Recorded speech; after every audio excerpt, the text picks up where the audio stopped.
Hello नमस्कार। जय हिंद साथियों। मैं अश्विनी गंगवार स्वागत करता हूं आपके अपने YouTube channel DK career classes में। जैसा कि साथियों आप सभी लोग जानते हैं कि लेखपाल की भर्ती के फॉर्म भरे जा चुके हैं और उत्तर प्रदेश लेखपाल के एग्ज़ाम की डेट जैसे ही चुनाव का परिणाम आता है उसके बाद बहुत जल्द ही बता दी जाएगी कि लेखपाल की जो परीक्षा की डेट रहेगी वो क्या रहेगी। तो साथियों अभी से आप लोग इसकी तैयारी में लग जाइए, क्योंकि हम अगर अभी से सही तैयारी नहीं करेंगे, अभी से हम अपना पूरा सिलेबस नहीं कवर करेंगे तो आगे दिक्कत हो सकती है। आप जानते हैं कि उत्तर प्रदेश लेखपाल की जो परीक्षा है उसका जो पाठ्यक्रम है उसमें 4 सब्जेक्ट का उन्होंने डिवाइड किया है। एक तो इन्होंने इसमें 25 क्वेश्चन ऑफ नंबर हिंदी के रखे हैं, 25 इन्होंने गणित के लिए रखे हैं, 25 जीएस के लिए रखे हैं और जीएस का ही एक पोर्शन मान सकते हैं 25 नंबर का इन्होंने ग्राम समाज व विकास का पोर्शन रखा है। तो ग्राम समाज व विकास में क्या क्या आता है हम लोग इस पर बात करेंगे आपसे। ठीक, ग्राम समाज एवं विकास होता क्या है। तो मैं आपके लिए अब एक नई सीरीज लेकर आया हूँ उत्तर प्रदेश लेखपाल स्पेशल के लिए, ग्राम समाज व विकास के क्लासेस। ठीक है साथियों, तो इसमें हम लोग जानेंगे कि क्या क्या आता है। तो साथियों सबसे पहले हम बात करेंगे कि ग्राम समाज व विकास में टॉपिक कौन कौन से हमको पढ़ने को मिलेंगे। ठीक है, तो ये साथियों मैंने 9 टॉपिक आपको यहाँ पे 9 बिंदुओं में दिखाए हैं जो आपके ग्राम समाज एवं परिवेश वाला जो सिलेबस है, ग्राम समाज एवं विकास वाला सिलेबस है, जो आप मुख्य रूप से ग्रामीण परिवेश में ये 9 टॉपिक पढ़ेंगे। इसके अलावा हम ग्रामीण परिवेश में और क्या क्या पढ़ेंगे वो भी मैं अभी आपको बताऊँगा। तो देखिए जान लीजिए सबसे पहले साथियों हम कौन कौन से यहाँ पर टॉपिक पढ़ेंगे। तो यहाँ पर दिया हुआ है, जैसे सबसे पहला टॉपिक ये दिया हुआ है ग्राम विकास भारतीय संदर्भ में, यानी भारतीय संदर्भ में ग्राम विकास क्या होता है इसके बारे में हमें बताना। हमें भारत के गांव के बारे में पढ़ना है, ग्रामीण विकास भारत में कैसा कैसा इसके बारे में पढ़ना है। इसके अलावा दूसरा टॉपिक है कि ग्राम विकास में कौन कौन से कार्यक्रम चलाए जाते हैं। ग्रामीण विकास के लिए भारत सरकार द्वारा या राज्य सरकार द्वारा, हमारी उत्तर प्रदेश सरकार द्वारा कौन कौन से कार्यक्रम चलाए गए हैं। हम भारत के परिप्रेक्ष्य में तो पढ़ेंगे ही पढ़ेंगे, उसके साथ साथ में हम राज्य के परिप्रेक्ष्य में भी सारी चीज़ें ग्राम विकास के बारे में पढ़ेंगे। इसके बाद तीसरा टॉपिक हमारा आ जाता है ग्राम विकास एवं योजनाएं एवं प्रबंधन, यानी ग्राम विकास की क्या क्या योजनाएं हैं, क्या क्या प्रबंधन है, ये सारी चीज़ें भी हम तीसरे टॉपिक में अपने जानने को मिलेंगी। इसके बाद अगला हमारा चौथा टॉपिक इसमें मिलेगा हमको ग्रामीण समाज में या ग्राम समाज एवं विकास में, जिसका नाम हो जाता है ग्राम विकास शोध प्रणाली, यानी ग्राम विकास के लिए कौन कौन सी शोध प्रणालियाँ चलाई जा रही हैं, ये सारा हमको पढ़ने को मिलेगा। इसके बाद में हमारा अगला टॉपिक है जिसका नाम है ग्रामीण स्वास्थ्य योजनाएं, यानी हमको ग्रामीण स्वास्थ्य योजनाएं कौन कौन सी सरकारों द्वारा चलाई जा रही हैं, कौन कौन सी होनी चाहिए या कौन कौन सी इनसे हमारे लिए लाभ मिल रहे हैं, ये सारी चीज़ें हम पढ़ेंगे। इसके बाद ग्रामीण सामाजिक विकास, ये टॉपिक हम पढ़ेंगे। और इसके बाद फिर हम 7वां टॉपिक पढ़ेंगे ग्राम विकास और भूमि सुधार, यानी ग्राम विकास में क्या क्या भूमि सुधार की योजनाएं हैं, कैसे भूमि सुधार हो सकता है, ये सारी चीज़ें हम जानेंगे। फिर इसके बारे में हम लोग जानेंगे त्रिस्तरीय पंचायत राज व्यवस्था, ये बहुत ही मोस्ट इम्पॉर्टेंट टॉपिक रहेगा पंचायत राज व्यवस्था, क्योंकि पंचायत राज व्यवस्था से इस 25 नंबर का सिलेबस है ग्रामीण परिवेश का, मैं मानता हूँ 3 से 5 क्वेश्चन तक आने की संभावना रहेगी एकमात्र इसी टॉपिक से, त्रिस्तरीय पंचायत राज व्यवस्था से। ठीक है, तो इसको मैं बहुत अच्छे से आपके लिए अलग से एक्सप्लेन करूँगा, पूरा टॉपिक है ये। अभी हम थोड़ा सा सिलेबस जान रहे हैं। ठीक है, इसके बाद लास्ट टॉपिक इसका है नवा टॉपिक जो है केंद्र एवं राज्य सरकार की ग्राम विकास से संबंधित योजनाएं। अभी जैसे मैंने बताया था कि हम उत्तर प्रदेश के परिप्रेक्ष्य में पढ़ेंगे और राज्य के परिप्रेक्ष्य में पढ़ेंगे, तो इसी प्रकार से केंद्र और राज्य सरकार दोनों की हम ग्राम विकास से संबंधित योजनाएं हैं वो जानेंगे। ठीक है, ये नवा टॉपिक है, तो ये सबसे मोस्ट इम्पॉर्टेंट टॉपिक हो गया हमारा। तो ये 9 जो टॉपिक मैंने अभी आपको दिखाए ये प्योर ग्राम समाज व विकास के टॉपिक हैं जो हमारे सिलेबस में दिए हुए हैं, जो हमारा सिलेबस आया हुआ है यूपी SSC का निकाला गया है, तो उसमें ये 9 टॉपिक दिए हुए हैं ग्रामीण परिवेश में। तो ये तो टॉपिक हमको पढ़ने ही पढ़ने हैं, लेकिन इसके अलावा क्या ग्रामीण परिवेश में हमें कुछ और भी पढ़ना है? तो भैया बिल्कुल पढ़ना होगा। वो जैसे क्या पढ़ना है मैं आपको बता दूं। इसके अलावा देखो, लेखपाल की नौकरी जब आप लोग करने जा रहे हैं तो लेखपाल की नौकरी में हमारे लिए कृषि के बारे में बहुत ज़्यादा जानकारी होनी चाहिए। तो हमारे लिए इसके अलावा कृषि के बारे में बहुत डिटेल से पढ़ना होगा। कृषि में क्या क्या पढ़ना है, जैसे कृषि और उससे संबंधित जो महत्वपूर्ण शब्दावलियाँ हैं या कृषि की जो बहुत सारी क्रांतियाँ हैं वो पढ़ना है, ठीक है। इसके अलावा कृषि की बहुत सारी जो हमारी फसलें हैं, किसमें कितना पानी चाहिए, कब बुवाई होती है, कब निराई होती है, कब उसका मतलब कटाई होती है, ये सारी चीज़ें हमें कृषि के बारे में, अलग अलग फसलें, रबी की, खरीफ की, जायद की, सारी फसलों के बारे में पढ़ना है। और इसके अलावा कृषि का ही एक टॉपिक आ जाता है पशुपालन और पशुगणना, ये भी हमको इसमें पढ़ना है, ठीक है। इसके अलावा जो कृषि व्यवस्था और महत्वपूर्ण जो कृषि में आंदोलन हुए, छोटा सा एक टॉपिक वो है, वो हमें पढ़ना है। और कृषि में ही एक टॉपिक इसमें आ जाता है सिंचाई, सिंचाई के बारे में हमें जानना है। कृषि का एक टॉपिक आ जाता है मिट्टियाँ, तो वो हमें वो भी पढ़ना है। तो ये सारी चीज़ें हमें यहाँ पे कृषि में ही पढ़नी। इसके अलावा एक बहुत इम्पोर्टेंट, क्योंकि आप जानते हैं हम किसी भी जॉब की तैयारी कर रहा हूँ वो जिस स्टेट की होती है स्पेशली उस स्टेट से उस स्टेट का स्पेशल पूछा जाता है, इसीलिए हमें इसी ग्रामीण प्रवेश में भी और जो हमारा जीएस वाला पोर्शन है उसमें भी, दोनों में उत्तर प्रदेश स्पेशल भी पढ़ना होगा। उत्तर प्रदेश परिप्रेक्ष्य में हमें क्या क्या पढ़ना होगा, जैसे उत्तर प्रदेश की मिट्टियाँ पढ़नी है, उत्तर प्रदेश की हमको जनसंख्या पढ़नी है, उत्तर प्रदेश की हमको वन रिपोर्ट पढ़नी होगी, और बाकी उत्तर प्रदेश के बारे में छोटी छोटी सारी जानकारियाँ हमको पढ़नी होगी। यानी कह सकते हैं उत्तर प्रदेश के हमारे लिए जो हमारे 75 ज़िले हैं, 75 भी ज़िलों के बारे में थोड़ा थोड़ा जानना होगा, ठीक है। तो ये रहा हमारा ग्राम समाज एवं विकास का सिलेबस, जो मैं आपके लिए कंप्लीट कराऊंगा, ठीक है। क्योंकि काफ़ी समय से हमसे जो जुड़े हुए हमारे साथी हैं, जो हमारे स्टूडेंट हैं, वो काफ़ी समय से ये मांग कर रहे थे कि सर ग्राम समाज व विकास का सिलेबस कराइए, ग्राम समाज व विकास का सिलेबस कराइए। तो मैंने कहा ठीक है, आपके लिए पढ़ाता हूँ, शुरू कराता हूँ। समय नहीं मिल पा रहा था, इस वजह से काफ़ी समय से मैं वीडियो डालना चाह रहा था, नहीं आ पा रही थी, तो नोट्स तैयार किए गए आप लोग के लिए, तो फिर ये क्लासेस शुरू करी गई। आप लोग निश्चिंत रहिए, जितना पढ़ाया जाएगा ये सफिशेंट रहेगा, और उम्मीद करूँगा कि आप लोग बहुत अच्छा स्कोर करेंगे, और बहुत जल्दी हम आपके लिए लेखपाल के रूप में देखेंगे। एक बात मैं आपको और बता दूं, इस जो पीडीएफ से मैं ये पढ़ा रहा हूँ आपके लिए, ये तो मैं पढ़ाऊँगा ही पढ़ाऊँगा, इसके अलावा मैं आपको बहुत सारी चीज़ें अपने पास से ही बताता चलूँगा। तो आप पूरी वीडियो को कहीं से भी काटे उटे ना, पूरी वीडियो लास्ट तक ध्यान से देखेंगे और ज़्यादा से ज़्यादा अपने साथियों को जोड़ेंगे कि साथियों आ जाइए सारे लोग। अब अश्वनी सर ने ग्राम समाज व विकास का जो टॉपिक है, जो सिलेबस है लेखपाल स्पेशल के लिए या यूपी प्लस की और भी वैकेंसियों के लिए, वो कराना शुरू कर दिया है। मैं आपको बता दूं, ये ग्रामीण प्रवेश वाला जो सिलेबस है हमारा, या ग्राम समाज एवं विकास वाला जो सिलेबस है, ये सिर्फ लेखपाल में ही नहीं आता है, ये यूपी ट्रिपल एस सी की मोस्टली वैकेंसियों में आएगा।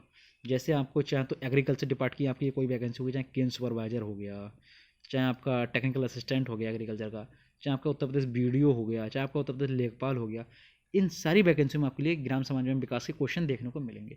तो ये ओनली लेखपाल नहीं, और भी एग्जामों के लिए आपके लिए लाभदायक रहेगा, ठीक है। तो आइए जानते हैं, थोड़ा सा सामान्य परिचय कर लेते हैं इसके बारे में कि क्या होता है ये हमारा लेखपाल। जैसे कि ये पहला क्वेश्चन आपको दिख रहा है, आपने अक्सर सुना होगा, बहुत सारे लोग कहते रहते हैं कि क्या लेखपाल ही पटवारी है या पटवारी ही लेखपाल है। तो इसके बारे में आपको क्लियर कर दूं कि हाँ, ये जो क्वेश्चन है ये आप लोग के मन में भी शायद आता होगा कि पटवारी ही लेखपाल है।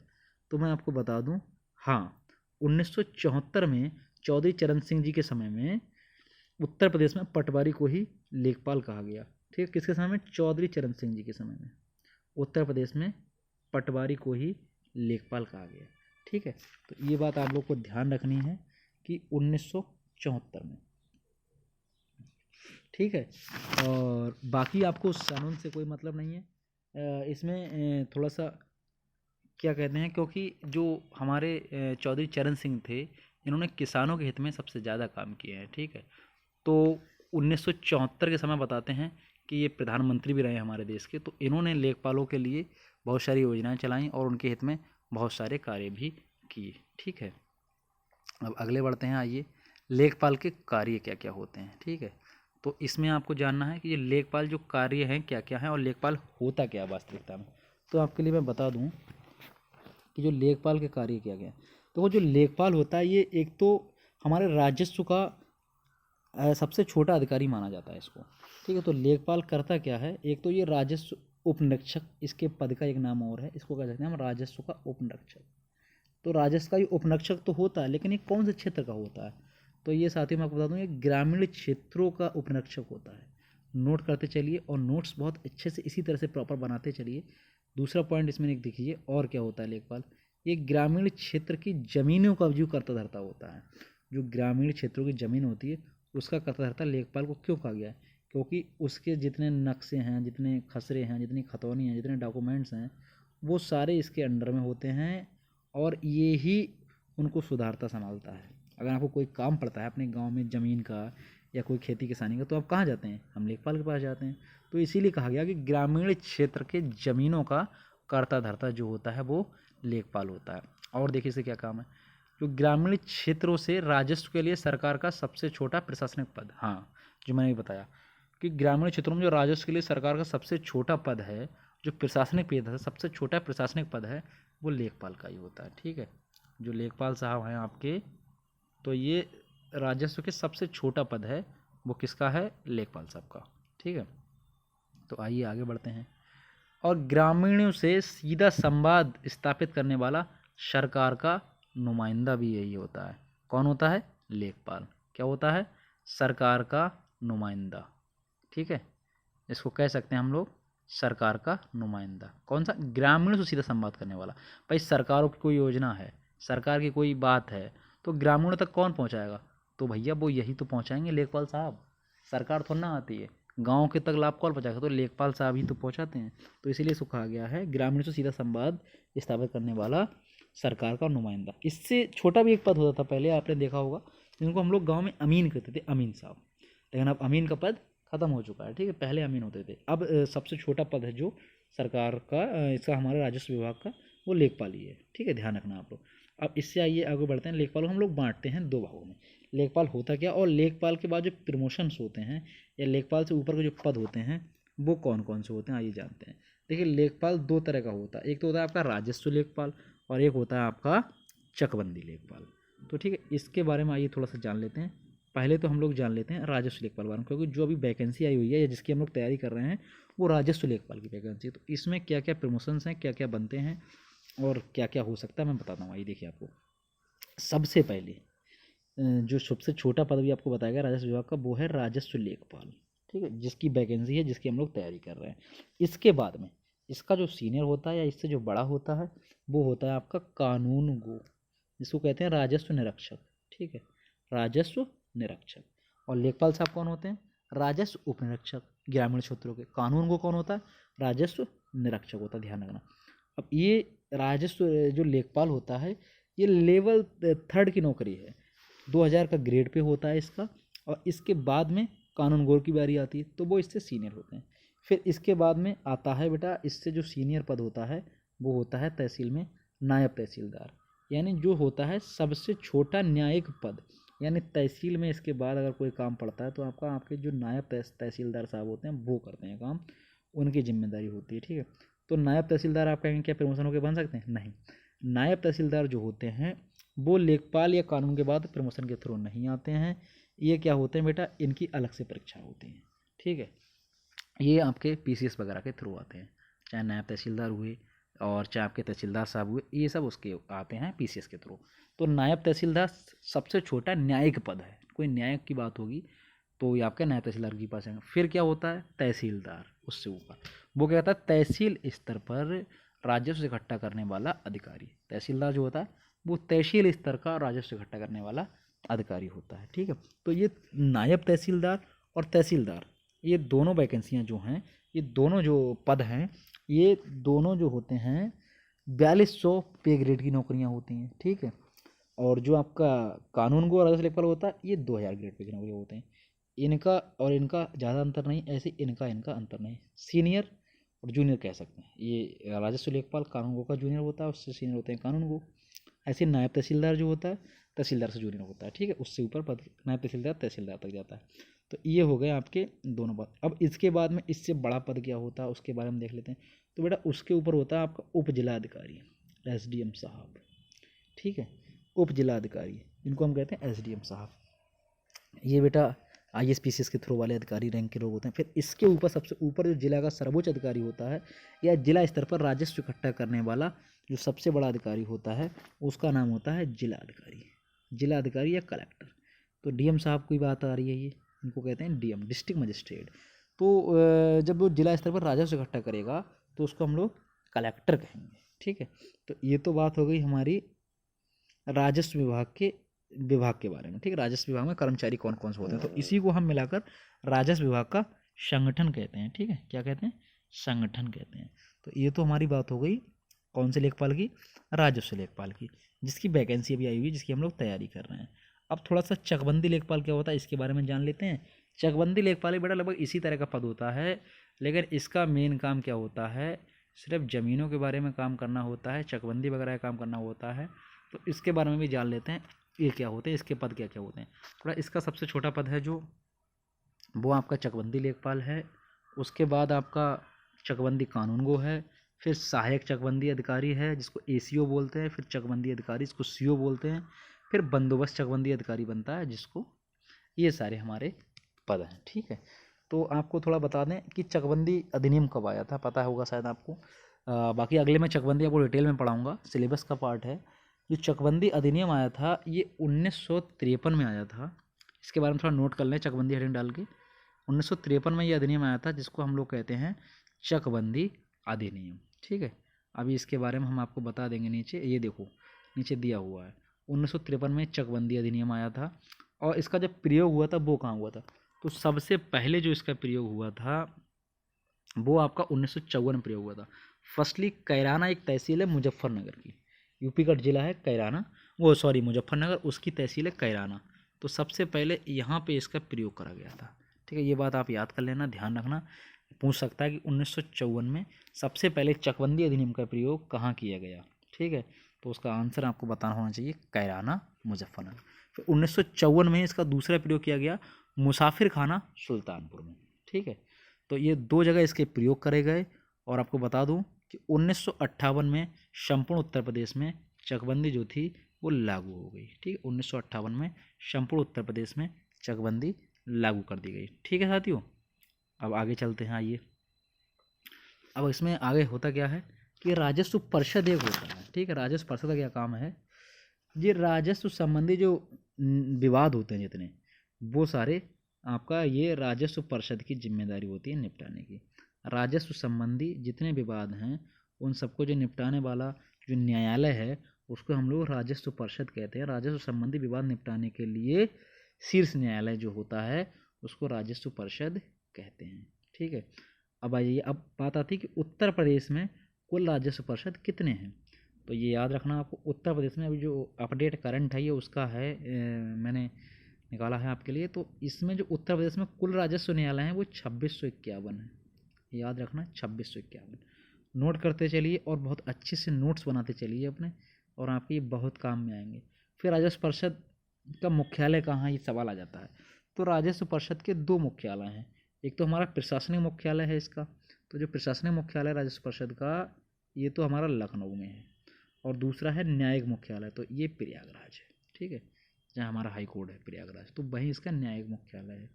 अब आगे बढ़ते हैं, कुछ महत्वपूर्ण वक्तव्य दिए गए हैं कि किसने क्या कहा ये बताऊंगा मैं आपको। पहले उसके बारे में थोड़ी जानकारी और देख लीजिए कि भारत एक कृषि प्रधान देश है, क्योंकि यहाँ गाँव की प्रधानता है। भाई ये बात आप लोग जानते हैं, भाई सब लोग जानते हैं कि हमारे देश की ज़्यादातर जनसंख्या गांव में निवास करती है। तो जब गांव में निवास करती है तो गांव वालों का मुख्य व्यवसाय क्या होता है, कृषि होता है। तो इसलिए कहा गया कि भारत एक कृषि प्रधान देश है, क्योंकि यहाँ गांवों की प्रधानता है। ठीक है, अब बात आती है गाँव में निवास करने वाली जनसंख्या कितनी है। तो ये थोड़ा इंपॉर्टेंट बात है आपके लिए जानना कि गाँव में जो जनसंख्या हमारी निवास करती है वो 68.8% जनसंख्या गाँव में निवास करती है। और लोग कितने हैं, तो ये जनगणना जो 2011 में हुई थी उसके अनुसार ये आंकड़े हैं। तो 83.3 करोड़ लोग जो हैं वो हमारे गांव में निवास करते हैं। ठीक है, और मैं आपको बता दूं ये 2011 के आंकड़े, ये भी ध्यान रखना। अभी नई जनगणना 2021 में आने को थी, लेकिन ये कोरोना काल की वजह से जनगणना अभी तक नहीं आ पाई है नई। तो भारत में कुल गांव कितने, ये सवाल आ जाता है। तो भारत में जो कुल गांव हैं ये 6,40,930 गाँव हैं। ये इंपॉर्टेंट पॉइंट है, ये बात याद रखना कि भारत में कुल गांव कितना है, 6,40,930, 6,40,930 गाँव। अब इसमें से बात आती है कि आबादी वाले कितने गांव हैं, और नॉन आबादी वाले कितने गांव हैं, यानी कितने गांव में लोग रहते हैं और कितने गांव में लोग नहीं रहते हैं। तो आपके लिए बता दें, जो 5,97,464 गाँव हैं इनमें तो लोग रहते हैं, और बाकी बचे कितने, 43,46,466 गाँव, इनमें लोग नहीं रहते। और हम इन दोनों को जोड़ेंगे तो उनका योग 6,40,930 आ जाएगा। तो आबादी वाले कितने गाँव हैं, 5,97,464, और बिना आबादी वाले कितने हैं, 43,466। अब आप कहेंगे भैया ऐसे गांव कैसे हैं, तो मैं आपको बताऊँ, इन गांवों में पहले लोग रहते थे, अब इन गांवों को लोग खाली करके चले गए, तो वो बिना आबादी वाले गांव हो गए। और आबादी वाले कितने गांव हैं, 5,97,464। ठीक है, तो ये बातें हो गई थोड़ी सी गांव के बारे में। अब हेडिंग जैसे ऊपर पढ़ा, कुछ महत्वपूर्ण वक्तव्य, वक्तव्य को बेटा बोलते हैं कोटेशन, कि किसने क्या क्या कहा है गांव के बारे में। ठीक है, कोटेशन है कुछ ये महान लोगों के। तो पहला कोटेशन है कि गांव या परिवार एक सामाजिक इकाई है। बिल्कुल सही बात भाई, गांव में ही समाज होता है, समाज में हम लोग रहते हैं, तो समाज की सबसे छोटी इकाई क्या माना जाता है, समाज की छोटी सबसे इकाई परिवार माना जाता है, और परिवारों के मिल के फिर गांव का निर्माण होता है। इसलिए कहा गया गांव या परिवार एक सामाजिक इकाई है। तो ये किसने कहा, ये सर्वविदित तत्व है, ये बात सभी लोग जानते हैं। ठीक है, ये सर्वविदित तत्व है। ठीक है, अब इससे अगले बढ़ते हैं। अरस्तु जी का एक बहुत महान कोटेशन है, बहुत बड़ा कोटेशन है, कि मनुष्य एक सामाजिक प्राणी है। बिल्कुल बहुत अच्छी बात उन्होंने अरस्तु जी ने कही है कि मनुष्य एक सामाजिक प्राणी है। भाई समाज में रहता है मनुष्य, तो सामाजिक प्राणी तो होगा ना। तो ये बात कही है अरस्तु जी ने, इसको नोट कर लीजिए कि मनुष्य एक सामाजिक प्राणी है, अरस्तु ने कहा है। किसने कहा है, अरस्तु ने। ठीक है, आगे चलते हैं। गांधी जी ने क्या कहा है कि भारत गांवों में निवास करता है। बहुत सुंदर बात गांधी जी ने कही कि मेरा प्यारा भारत गांव में निवास करता है। बहुत सही बात, ये कहा है गांधी जी ने। भाई हमारा पहले भारत क्या था, पूरा गांव का ही तो देश था, गांव में निवास करता था। शहर तो बाद में बने हैं, शहर पहले थे, शहरों में लोग अब जाने लगे हैं, पलायन करने लगे हैं लोग शहर में जाने के लिए। शहर में क्यों जाते हैं लोग, भाई रोजगार के लिए या और किसी काम के लिए, किसी जॉब लग जाती है तब जाते हैं, नहीं तो मोस्टली लोग गाँव में ही रहना पसंद करते थे और आज भी करते हैं। तो भारत गाँव में निवास करता है, ये बात कही गांधी जी ने। बहुत इंपॉर्टेंट लाइन है। अब अगला पॉइंट है, जो अगला कोटेशन है, ये क्या है, लिखा कि आप किसी राष्ट्र में महिलाओं की स्थिति देखकर उस राष्ट्र की हालत बता सकते हैं। ये बात कही है पंडित जवाहरलाल नेहरू ने। ये बात भी बिल्कुल सही है कि आप किसी भी राष्ट्र में वहाँ की महिलाओं की स्थिति जानकर उस राष्ट्र की हालत बता सकते हैं कि वहाँ की महिलाएं कितनी शिक्षित हैं, क्या क्या रोजगार हैं, क्या क्या करती हैं, तो उनकी स्थिति कैसी है। तो इसको देखकर आप उस देश की तरक्की या उस देश की हालत को आप बता सकते हैं। ये बात कही जवाहरलाल नेहरू ने। तो ये बहुत इंपॉर्टेंट कोटेशन थे, ये आपको जानना जरूरी थे, इसलिए मैंने बता दिए। अब अगला आगे देखते हैं कि गांव क्या है या ग्राम क्या है। ये सवाल आया हुआ है कई बार, और ये सवाल अधिकतर बहुत सारी परीक्षाओं में आया कि ग्राम शब्द का उल्लेख सबसे पहले कहाँ मिलता है। तो मैं आपको साथियों बता दूं कि ग्राम शब्द का सबसे पहला जो उल्लेख है वो वैदिक साहित्य में मिलता है। ठीक, वैदिक लिटरेचर में मिलता है या वैदिक साहित्य में मिलता है।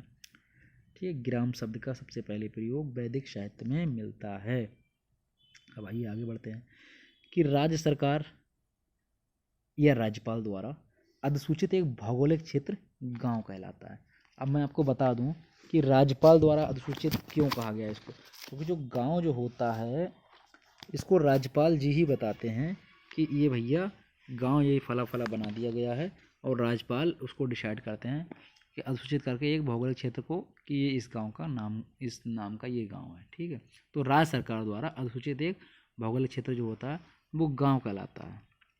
अब थोड़ा सा मैं गांव के बारे में आपको और बता दूं कि जो गांव होता है वो नगर की तुलना में एक निश्चित छोटे भौगोलिक क्षेत्र में रहने वाली जनसंख्या को ही हम लोग जो वहाँ पर लोग रहते हैं उसको ही हम गांव कहते हैं। ठीक है, तो यहाँ के जो गांव में होता क्या, अधिकतर जो लोग होते हैं वो बहुत ज़्यादा प्राथमिक कार्य ही करते हैं, ज़्यादा कृषि से संबंधित कार्य करते हैं। जैसे हमारा पशुपालन हो गया, कृषि हो गया, बागवानी हो गया, यही काम ज़्यादातर गांव में लोग करते हैं। या दूध का काम हो गया, ठीक, वो कृषि में ही आ जाएगा, पशुपालन। तो अभी आप आगे आइए, अब मैं आपको बताता हूँ ग्रामीण क्षेत्र घोषित होने के लिए आवश्यक शर्तें क्या क्या हैं। भाई ग्रामीण क्षेत्र जो है उसके लिए शर्त क्या है कि ये गाँव है।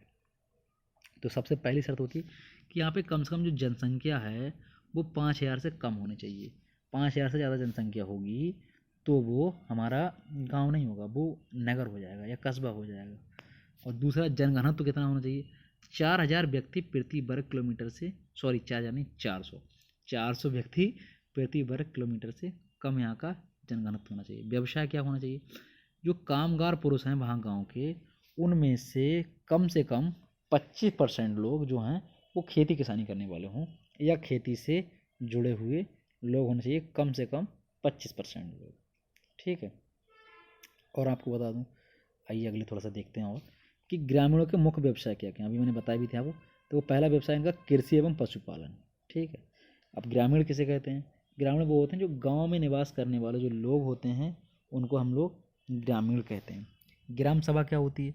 मतदाता सूची में दर्ज ग्रामीण, यानी ग्राम सभा वही होगी जिसमें मतदाता सूची में जितने लोग दर्ज होंगे, यानी जितने लोग वोट डालने के लायक होंगे, जो लोग 18 साल से प्लस के होंगे, वो सब ग्राम सभा में आ जाएंगे। ठीक है। अब एक इसमें ग्राम पंचायत समिति बनती है। तो ग्राम पंचायत समिति क्या होती है? तो ग्राम पंचायत समिति वो होती है इसमें ग्राम सभा द्वारा चुने गए जो लोग होते हैं वो ग्राम पंचायत समिति निर्माण करते हैं। तो कितने लोग ग्राम सभा में चुने गए लोग होते हैं?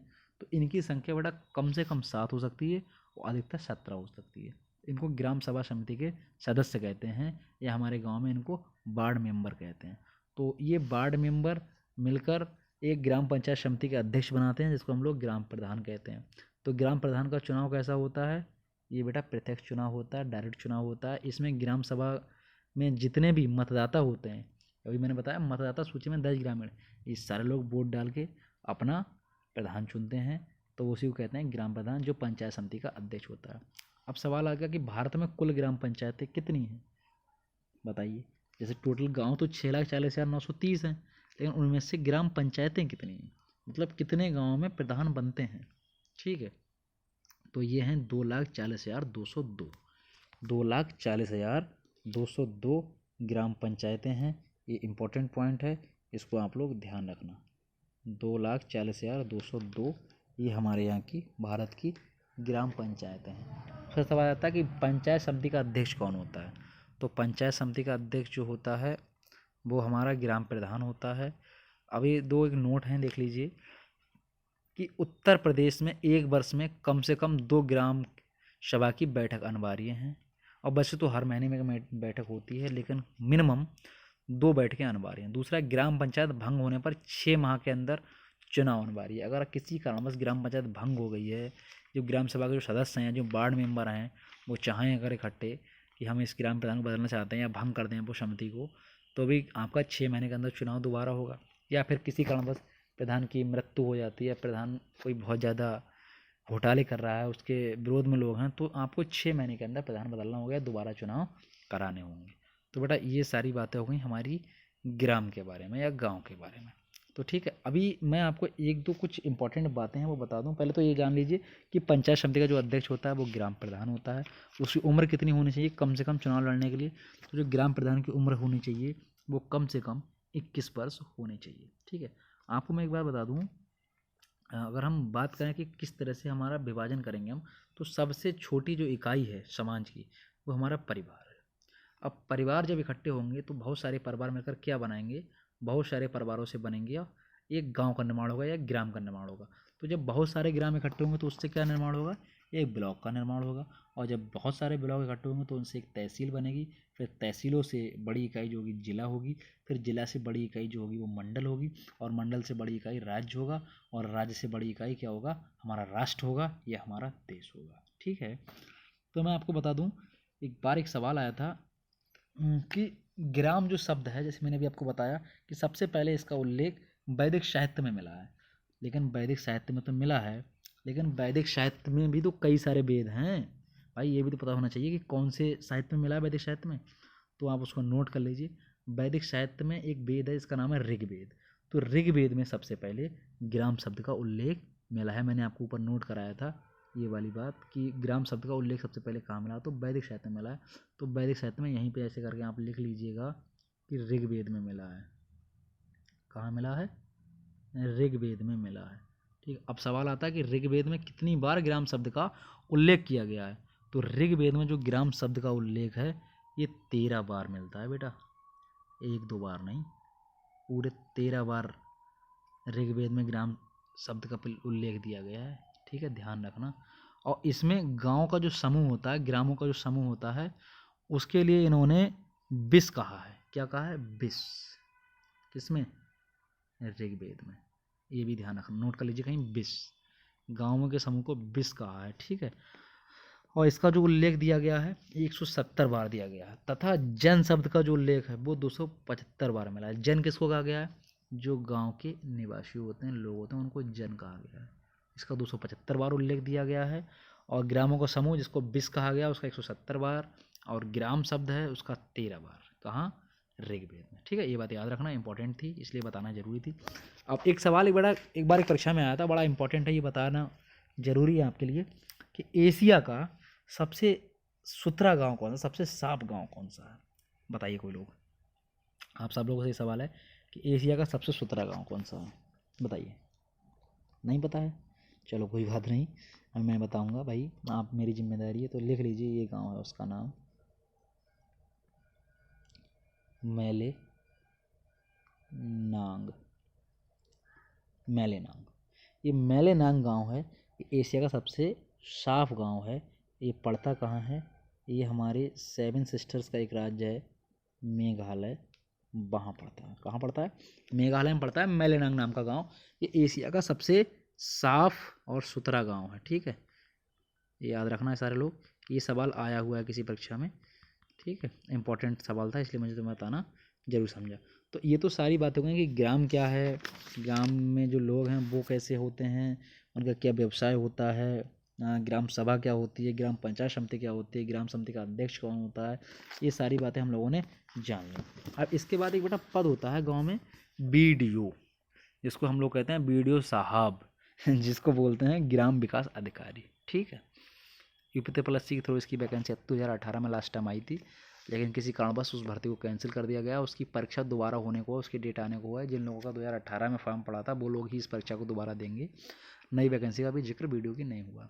तो BDO होता क्या है? एक छोटा सा पद होता है, तो लिख ध्यान लीजिए इसके बारे में। BDO गाँव के लिए नियुक्त सरकारी पद, जिसे ग्राम सचिव कहते हैं। गाँव में आप देखते हो कि लोग कहते हैं सचिव साहब आ गए, सचिव साहब आ गए, तो वो ग्राम सचिव साहब ही होते हैं, जो BDO साहब होते हैं। इनका कार्य क्या होता है? गांव के लोगों तक सरकारी योजनाओं का फ़ायदा पहुंचाना, ठीक है। जो गांव के लोग हैं वहां तक ये सरकारी योजनाओं का फ़ायदा पहुंचाना। कैसे काम? ये गांव आएंगे, प्रधान जी से मिलेंगे, प्रधान जी को सारी योजनाएं बताएंगे, फिर प्रधान जी गांव वालों को बताएंगे और उससे गांव तक सारी परियोजनाएं पहुंचेंगे। तो ये और प्रधान जी मिली भगत से खूब सारा अच्छा धन अर्जित भी करते हैं और खूब अच्छे से गाँव में योजनाएँ भी सुचारू रूप से चालू करते हैं। कौन? BDO साहब, ठीक है। इनका कार्य होता है गाँव के लोगों तक सरकारी योजनाओं का फ़ायदा पहुँचाना। ये इनका रिपोर्ट ये किसको करते हैं? तो ये BDO को ही रिपोर्ट करता है। लेकिन वो BDO कौन सा है? ये ग्राम विकास अधिकारी होता है, और एक खंड विकास अधिकारी होता है एक BDO, ब्लॉक डेवलपमेंट ऑफिसर, ठीक है। ये होते हैं विलेज डेवलपमेंट ऑफिसर। तो जो अपना जो भी ये काम करेंगे, ये ब्लॉक डेवलपमेंट ऑफिसर को ही अपनी सारी रिपोर्ट देंगे, ठीक है।